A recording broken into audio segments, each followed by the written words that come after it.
내 마음대로 할 수 있는 게 뭐냐? 둘 중에 사업소득과 투자소득 중에 아마 사업소득 쪽이 좀 더 클 거예요. 왜? 금리가 내년에 어떻게 될지 확신할 수 있나요? 투자소득이라는 건 금리나 이런 거랑 굉장히 연동돼 있죠. 이건 내 마음대로 되는 영역이 별로 없어요.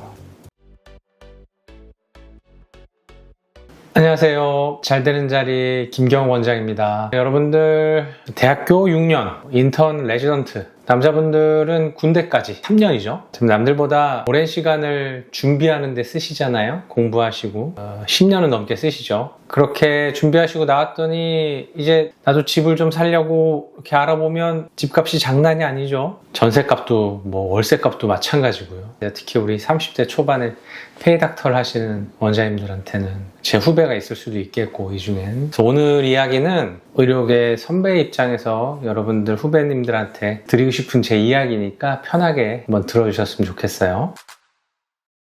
강남은 뭐 말도 안 되는 것 같고, 마포 정도만 해도 34평 국민평형 30억 이렇죠. 뭐 신축이 30억이면은 뭐 가늠이 잘 안 되는데, 요새 대출도 안 되잖아요. 30억을 알로 갖고 있어야지 집을 살 수 있지 않습니까? 근데 이제 페이닥터 선생님들 뭐 월급을 그냥 세후 1,500이라고 한번 가정해 보면 쓸 거 다 쓰고 진짜 빡세게 해가지고 한 1,000만 원씩 매달 모은다고 치면 1년이면 한 1억 2천 모으는 거고, 20년에도 24억이네. 20년을 넘게 한 5년을 열심히 모으셔야 마포에 국민평형수 집 한 채 사시는 건데, 너무 좀 비싸죠. 너무 비싸. 사실 제가 봐도 비싸요. 저는 뭐 제 얘기 조금 하면 2017년도에 처음 집을 샀어요. 2017년도에. 그래서 뭐 이렇게 몇 번 갈아타면서 지금의 반포에서 살고 있는데, 어떻게 보면 저는 여러분들이 후배님들이 보기에는 뭐 꿀 빨았죠. 가격이 쌀 때 샀으니까. 그렇다고 뭐 다행이다 이런 얘기가 아니라, 어쨌든 우리 선생님들도 인생을 살아가면서 자산도 일구시고 하셔야 되니까, 그럼 이제 방법이 없는 거냐, 이 얘기를 좀 하려고 하는 거예요.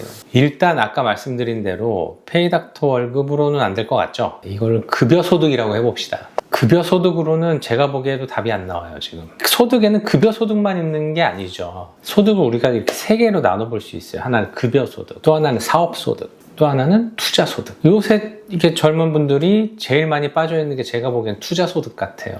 급여소득은 정해져 있고 이걸로는 도저히 앞날이 그려지지가 않지. 그러니까 여기 투자소득으로 가는 거야. 세 개 중에. 그럼 투자소득 오케이, 괜찮은데, 또 하나 소득 제가 뭐가 있다고 그랬죠? 사업소득 있잖아요. 사업소득. 급여소득으로는 안 될 것 같으니까 얘는 일단은 조금 치워놓고, 우리 두 개로만 비교를 해보자는 거예요. 사업소득이랑 투자소득이랑. 투자소득은 뭐 우리 코인으로 부자된 분들 주변에 뭐 한 달이 건너면 있죠.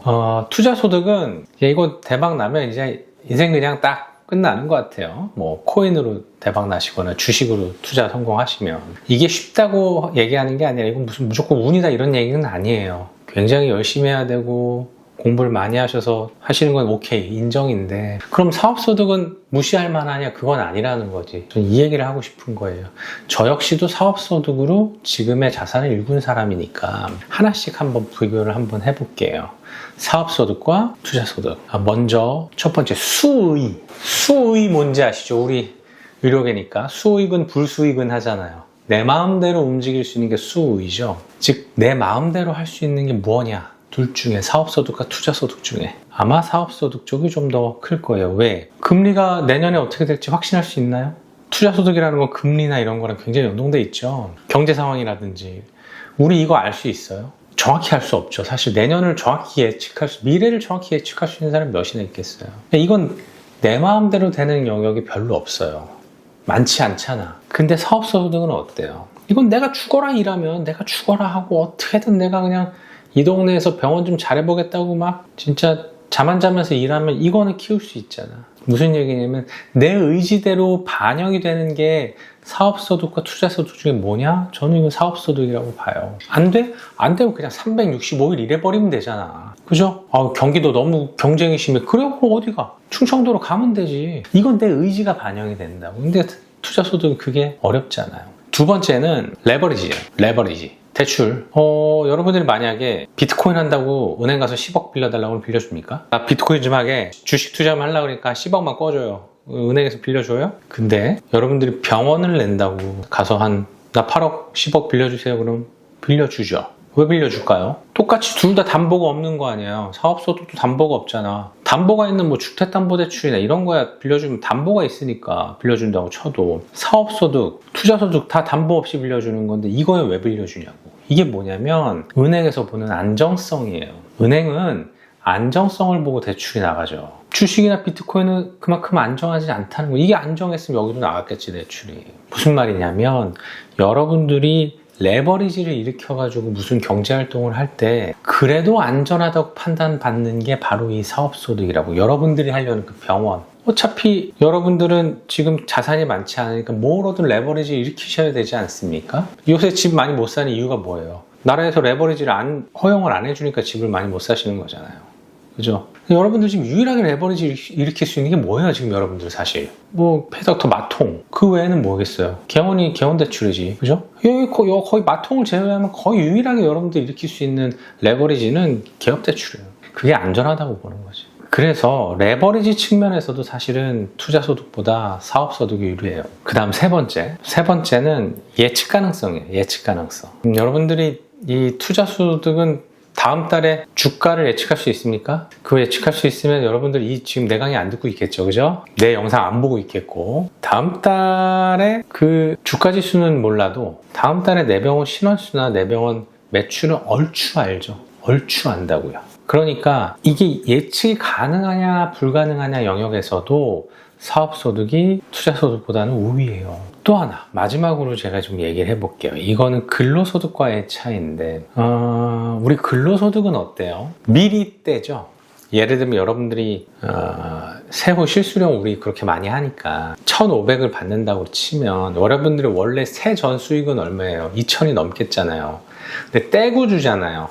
미리 떼고 남는 걸 주죠. 근데 사업소득은 안 그래요. 미리 떼는 게 아니라 전년도 거를 몰아서 내년 일정 분기에 내죠. 이게 약간 좀 어려울 수 있어요. 사업하는 사람은 자금을 미리 떼지 않고요, 나중에 떼요. 이거 되게 큰 차이입니다. 되게 큰 차이예요. 이게 사업하는 사람만이 갖고 있는 강한 힘이에요. 미리 떼지 않는다는 거. 떼고 주지 않고 내가 모았다가 쓸 수 있다. 자금을 융통할 수 있는 범위가 더 커져요. 요새같이 뭐 어떤 대출도 집을 살 때 일으키지 못하는 상황이라면 이 융통성이 꽤나 힘을 발휘할 수 있습니다. 아마 개원하신 분들은 제 얘기 뭔지 이해하시고 또 제가 그 얘기하는구나, 저놈이 이 생각하시는 분들 계실지 몰라요. 자금을 융통할 수 있는 범위가 커져요. 이게 근로소득보다 사업소득이 우위를 갖는 점입니다. 그럼에도 불구하고 지금 집값이 너무 비싼 건 맞아요. 여러분들이 굉장히 노력해서 나왔는데 세상에 나오고 보니까 세상이 너무 버거운 거는 맞아요. 저도 지금 만약에 내가 페이닥터를 하는 30대 초반이다 그러면 나는 막 욕할 것 같아, 세상을.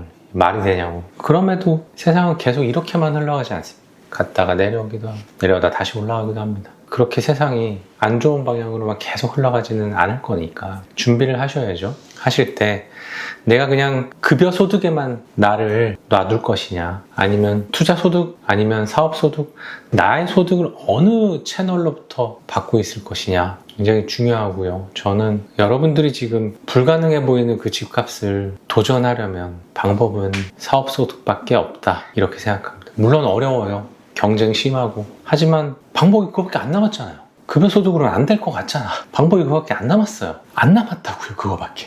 물론 힘들어요. 성공률이 예전보단 떨어졌죠. 떨어졌지만 불가능한 건 아니잖아요. 해보면 그래도 가능성은 여기에 있는 거 아닙니까? 사업소득에. 사업소득 하시고 버신 거 여러분들 공부하실 때 투자소득 내시면 되잖아요. 그렇게 해야 여러분들이 지금 그 미쳐서 날뛰는 그 집값을 여러분들이 눈에 보이는 집값이 될 수 있을 것 같아요. 오늘은 제가 이제 개업을 먼저 하고 여러분들보다 뭐 사회에 먼저 나온 선배 형의 마음으로 요새 정말 미쳐버린 집값에 대해서 얘기를 해봤어요. 여러분 너무 이렇게 세상에 대해서 비관적으로 생각하지 마시고요. 여러분도 충분히 할 수 있습니다. 여러분들의 앞날이 밝게 빛나기를 간절히 바랍니다. 오늘 영상 시청해주셔서 감사합니다.